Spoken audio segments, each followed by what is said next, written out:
व्यस्त होते जा रहे हैं कि हम खुद को भूलने लगे हैं। हमारे मन में इतने विचार चलते रहते हैं कि वह हमें शांति से बैठने ही नहीं देते। जब कभी थोड़ा सा समय मिलता है हमें शांति से बैठने का, तो हमारे दिमाग में फिर से तमाम विचार आने लगते हैं और फिर हम यह भूल जाते हैं कि हम शांतिपूर्वक बैठे हैं कि नहीं। अर्थात हमारा दिमाग विचारों से इतना ज्यादा भर जाता है कि वह हमें शांति से एक जगह पर बैठने ही नहीं देता। तो आज के इस वीडियो में हम अपने मन के विचारों को साफ करके अपने दिमाग को किस तरीके से शांत रखा जाए, इसी के बारे में बात करने वाले हैं। दोस्तों, एक बार एक गुरु और एक शिष्य एक सुनसान जंगल से गुजर रहे थे। तभी शिष्य अपने गुरु से एक सवाल करता है कि गुरुजी, ऐसा क्यों होता है कि कुछ लोगों के पास कुछ भी नहीं होता लेकिन फिर भी वह सुखी रहते और आनंद में रहते हैं, और कुछ लोगों के पास सब कुछ होते हुए भी उदासी उनके चेहरे पर साफ दिखाई देती है। गुरु ने एक मुरझाए हुए फूल की तरफ इशारा करते हुए अपने शिष्य से कहा कि यह सोचने और समझने की बात है। अगर यह फूल यह सोचेगा कि मैं कल मुरझा गया था, या फिर यह सोचेगा कि मैं भविष्य में फिर से मुरझा जाऊंगा, तो ये कभी भी खुलकर पूरी तरीके से खेल नहीं पाएगा। अपने सुंदर स्वरूप में यह कभी भी वापस नहीं आ पाएगा और अपनी इस प्रकृति में कभी भी बिखेर नहीं पाएगा। इसी प्रकार इंसान अपने अतीत की यादों में खोया रहता है या फिर अपने भविष्य की करता रहता है। भविष्य के दुखों के बारे में सोचता रहता है, या भूत में जो उसके साथ बुरी घटनाएं घटित हुई हैं, वह उन्हीं के बारे में सोच सोच करके वह अपने भविष्य के लिए चिंतित होता रहता है। तो ऐसा मनुष्य जीवन में कभी भी सुख अनुभव नहीं कर सकता। यह समझने की बात होती है कि जीवन हमेशा वर्तमान में होता है। अतीत और भविष्य की कल्पनाएं हमेशा मनुष्य को मृत्यु की तरफ ले जाती हैं। इसलिए यह जरूरी हो जाता है कि जिस प्रकार हम अपने शरीर की देखभाल करते हैं, उसे बीमारियों से दूर रखने के लिए उसके अंदर ऐसी गंदगी भी साफ करते रहते हैं। ठीक उसी प्रकार समय समय पर हमें अपने मन और मस्तिष्क की भी गंदगी को साफ करते रहना चाहिए, उसकी धुलाई करते रहना चाहिए। इससे आपकी बुद्धि की क्षमता तो तेज होगी ही होगी, साथ ही साथ आप हमेशा आनंद में रहने का रहस्य भी जान पाएंगे। शिष्य ने सवाल किया कि गुरुदेव, इससे पहले कि हम मन और मस्तिष्क पर चर्चा शुरू करें, इससे पहले मैं यह जानना चाहता हूं कि जिन लोगों के पास सब कुछ होता है वह दुखी क्यों रहते हैं, और जिन लोगों के पास कुछ भी नहीं होता है वे अक्सर आनंद में क्यों होते हैं। यह रहस्य क्या है, इसके पीछे का कारण क्या हो सकता है। गुरु ने उत्तर दिया कि कुछ लोग जीवन में जब सब कुछ हासिल कर लेते हैं और सब कुछ हासिल कर लेने के बाद उन्हें सब चीजों की व्यर्थता का पता चल जाता है। ऐसे लोगों को अक्सर यह एहसास जकर लेता है कि मैंने जीवन में कुछ भी पाया, जो कुछ भी किया उससे भले ही मैंने सुख सुविधाएं हासिल कर ली हों, लेकिन मन की शांति अभी भी बहुत दूर है और अधूरी भी है। उस तक मैं पहुंच नहीं पाता। सब कुछ पाकर भी मैं अपने मन को जान नहीं पाया। और जब इंसान को ऐसा लगता है तो उसे महसूस होता है कि जो कुछ भी उसने कमाया है वह कौड़ियों का भाव था। उसने अपना जीवन बेकार की चीजों में यूं ही व्यर्थ कर दिया। और वहीं पर जिस इंसान के पास जीवन में कुछ भी नहीं होता है, उसके पास एक उम्मीद होती है, सब कुछ पाने की लालसा रखता है, और वही लालसा, वही इच्छा उसको जीवन में खुश रखती है, आगे बढ़ाती है, और ऊर्जा से वह हमेशा भरा रहता है। गुरु ने अपने हाथ से एक सूखे पैर की तरफ इशारा करते हुए कहा कि शिष्य, कभी तो यह पैर भी हरा भरा रहा होगा, फलों से लदा हुआ रहा होगा। अनेक प्रकार के पक्षी और जानवर इस पर आराम करते होंगे, इसके फलों को खाते होंगे। इस समय इस पैर को भी यह पता नहीं होगा कि एक दिन यह सूख जाएगा और उसकी हालत इतनी बदतर हो जाएगी कि ये किसी को छांव तक नहीं दे पाए, उसके ऊपर पत्ते तक नहीं रह जाएंगे। उसी प्रकार मनुष्य अपने जीवन की दौड़ में यह भूल जाता है कि जिस दौर में वह सबसे आगे निकलने की कोशिश कर रहा है, उसका अंतिम चरण तो मृत्यु ही है। काश वो कभी इस दौर से अलग हटकर यह देख पाए कि इसका अंतिम चरण उसे कहां तक पहुंचाएगा। जिस दौर से वह सबसे आगे निकलकर जीतने के ख्वाब देख रहा है, उसका वास्तव में अंतिम चरण मृत्यु ही है। काश वह कभी जीवन में भी हो जाता है कि उन घटनाओं को हम किसी भी तरह अपने मन की दौर में ठहरा कर यह देख पाए कि उसका चरण क्या है और उसका परिणाम क्या होने वाला है। वो तो बहुत कुछ इकट्ठा करने में लगा हुआ है। एक दिन वह सब यहीं का यहीं रह जाएगा। इकट्ठा करते करते एक दिन उसका शरीर मृत्यु को प्राप्त हो जाएगा और फिर उसका शरीर आग में जलकर राख हो जाएगा, लेकिन उसके द्वारा बनाई हुई चीज सब यहीं की यहीं पर ही रह जाएगी। नहीं पाता, बस इकट्ठा करने में लगा रहता है और इकट्ठा करते करते वह अपने सब सुख, चैन, खुशी सब कुछ खो देता है। ऐसा भी हो सकता है कि वह ऐसे कार्यों की तरफ आगे बढ़ सकता है जो उसके जीवन में आनंद पैदा करता हो, जो उसके जीवन को एक नई दिशा दे। गुरु ने कहा कि एक योगी ही होता है जो जीवन की दौड़ में ठहर जाता है, जो यह समझ लेता है कि जीवन का अंतिम चरण तो मृत्यु ही है। इसीलिए वह जीवन में सुख सुविधाएं हासिल करने की बजाय खुद के मन और मस्तिष्क को एक नए आनंद की तरफ ले जाने का प्रयास शुरू कर देता है। शिष्य ने सवाल किया कि गुरुदेव, क्या एक गृहस्थ जीवन में जीने वाला मनुष्य उस आनंद की प्राप्ति नहीं कर सकता? और अगर कर सकता है तो किस प्रकार शुरुआत उसे करनी चाहिए? गुरु ने कहा कि बिल्कुल कर सकता है। गुरु ने उत्तेजित होकर उत्तर दिया कि अगर सभी मनुष्य उस आनंद की प्राप्ति के लिए योगी बनने का निश्चय कर ले तो इससे तो प्रकृति का चलन ही रुक जाएगा। उसकी जो व्यवस्था है वह बिगड़ने लगेगी। एक सच्चा योगी अपने जीवन में खोज करता है और खोज करने के बाद वह गृहस्थ जीवन में किस प्रकार आनंद को प्राप्त किया जा सकता है वह तरीके सभी को बताता है, ताकि मनुष्य अपने गृहस्थ जीवन का पालन करते हुए उस आनंद की प्राप्ति भी कर सके। गुरु ने उस युवक को संबोधित करते हुए उत्तर दिया कि मैंने अपने जीवन में जो खोज की है उसके अनुसार मनुष्य को समय समय पर अपने मन और मस्तिष्क की सफाई करते रहना चाहिए। मनुष्य अपने शरीर पर तो ध्यान दे देता है, लेकिन अपने मन और मस्तिष्क को वह भूल जाता है, उस पर कभी ध्यान ही नहीं देता और उसी वजह से मन और मस्तिष्क उसके बूढ़े होते चले जाते हैं।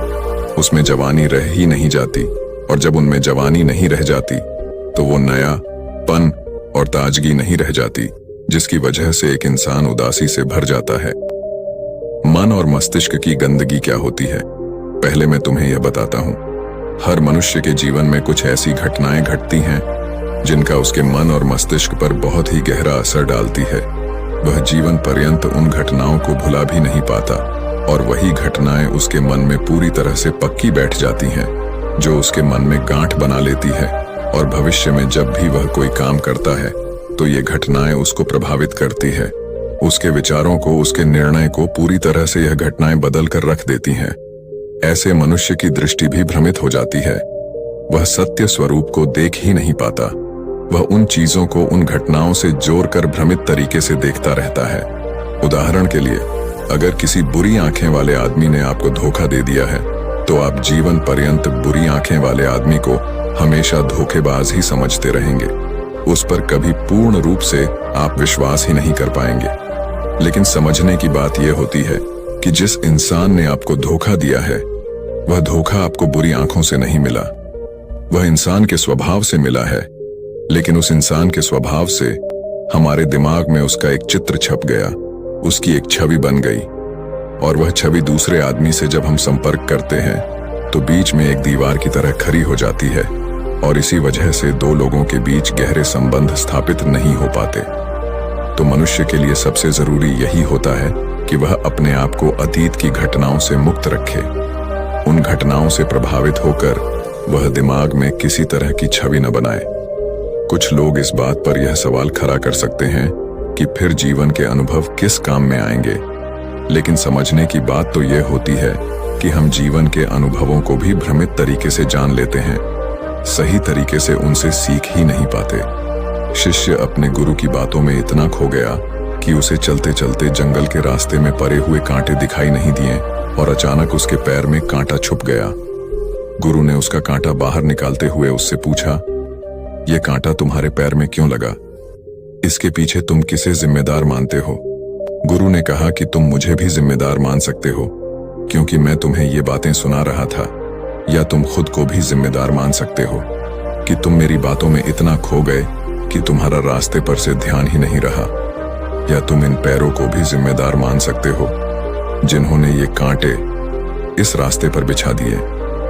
तभी शिष्य ने उत्तर दिया कि गुरुदेव, इसमें अगर मैं चलते समय ध्यान लगाए रहता, अगर मैं आपकी बातों में पूरी तरह से नहीं हो जाता तो मुझे ये कांटा कभी नहीं लगता। इसमें पूरी तरह से ही मेरी गलती है।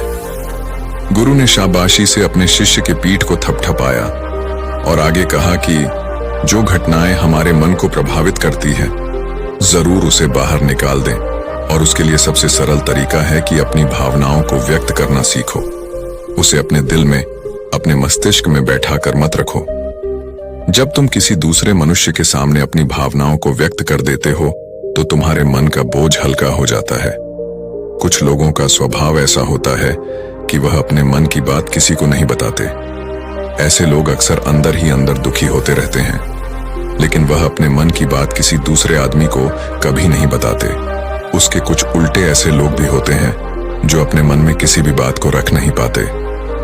उनके साथ कुछ भी अच्छा या बुरा होता है, वह अपने मन की बात, अपने भावनाओं की बात दूसरों के सामने व्यक्त कर देते हैं।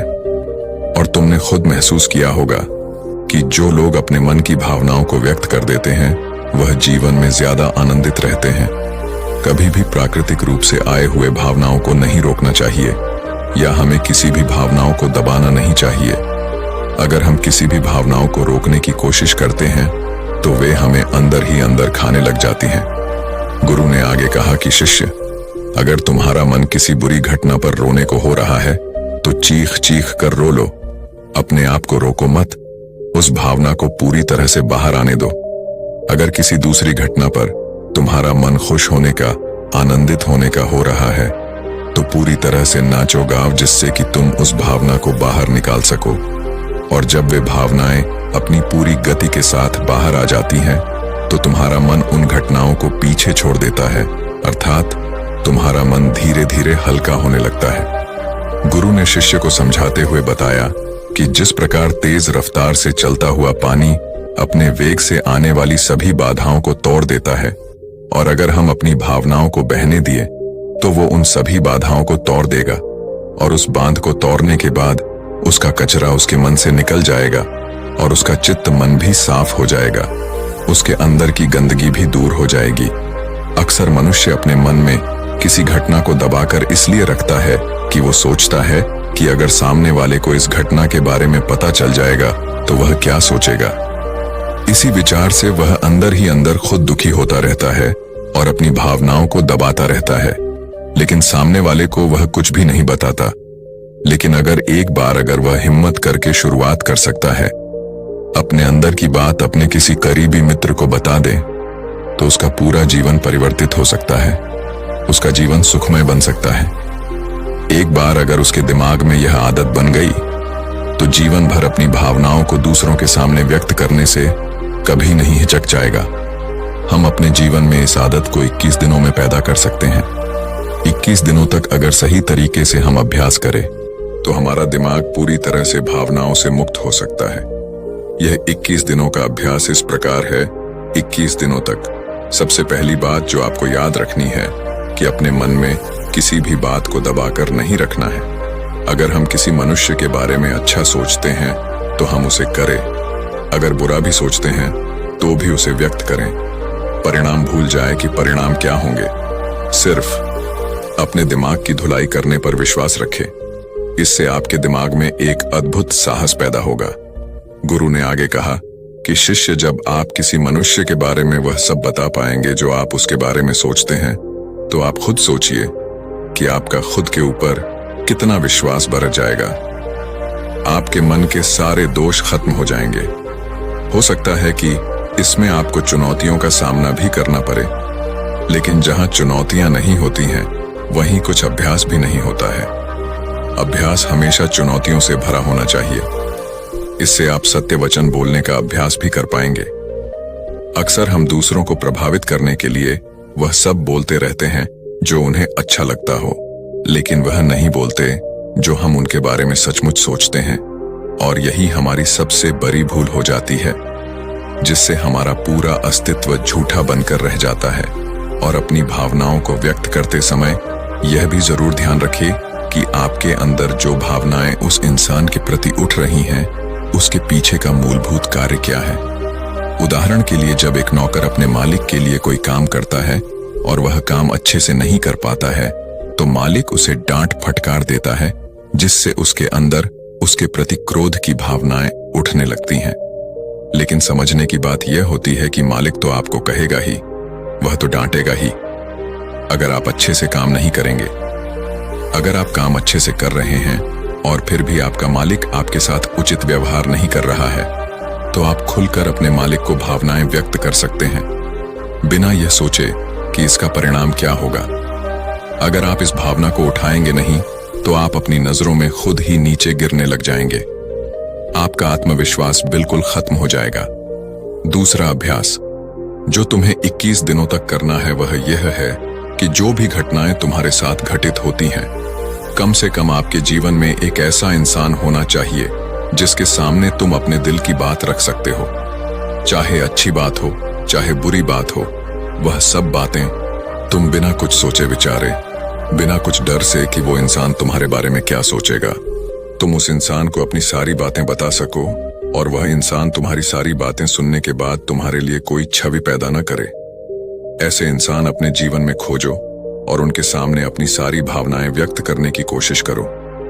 दिन में जो कुछ भी घटित होता है, अच्छा लगता है या बुरा होता है, किसी के प्रति आकर्षण होता है, उसको एक दोस्त की तरह बताने का प्रयास करें। इससे यह पता चल जाएगा कि तुम्हारा मन घटनाओं के प्रति किस प्रकार की भावनाएं पैदा करता है। तुम अपने मन की सारी बातें कह दो ताकि तुम्हारे अंदर की भावनाएं, तुम्हारे अंदर में जो विचार उत्पन्न हो रहे हैं, वह पूरी तरह खाली हो जाए। तीसरा अभ्यास जो तुम्हारे मन को खाली रखेगा वह है योग्य निद्रा का अभ्यास।